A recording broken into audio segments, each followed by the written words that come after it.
Nah, kenapa kemudian sekarang ada Yahudi, ada Kristen, ada Islam, dan ada yang lain? Ada 3 agama besar di dunia ini yang sering kita sebut.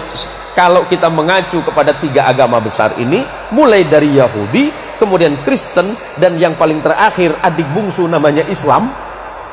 Kenapa penyebutan nama Tuhannya nyaris sama?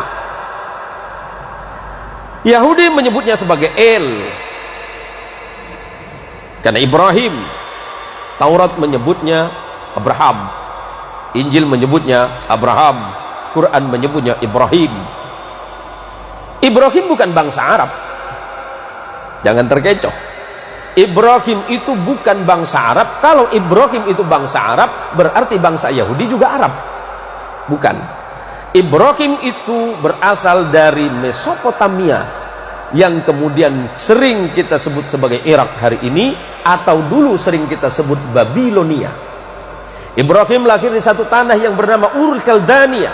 Kemudian Ibrahim menyeberang ke Mesir, maka Ibrahim disebut dengan Abraham. Abraham di dalam bahasa bangsa-bangsa Nabi yang terdahulu artinya orang yang melintas.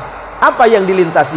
Gurun. Ibrahim menikah dengan perempuan Mesir yang bernama Sarah, melahirkan anak laki-laki yang bernama Ishak. Kemudian Ibrahim menikah lagi dengan perempuan yang berasal dari Palestina. Injil sering menyebutnya Kanaan atau Filistin.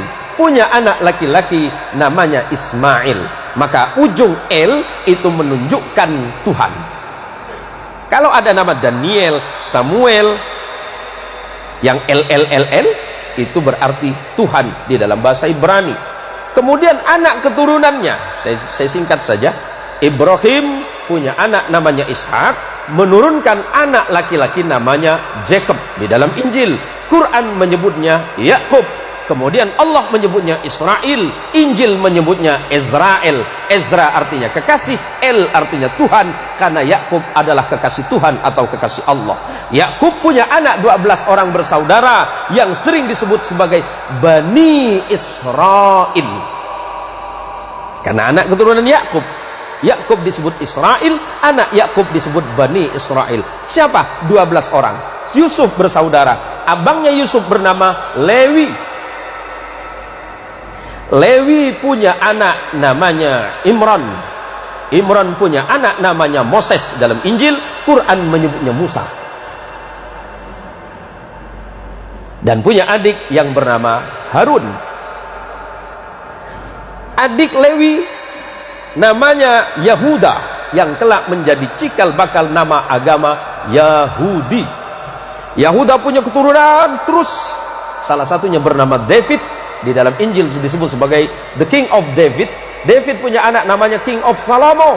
Al-Quran menginformasikan sebagai Sulaiman. Sulaiman punya 2 orang anak yang kemudian tidak jadi nabi, tapi keturunannya ada yang bernama Imran. Imran menikah dengan Hana. Hana dan Imran punya anak yang Quran menyebutnya Maryam, Anda menyebutnya Maria. Maria punya anak namanya, Al-Quran menyebut Isa bin Maryam, dan Anda menyebutnya the Jesus of Christ. Sederhana, Pak. Kenapa berbeda? Itu masalah iman saja.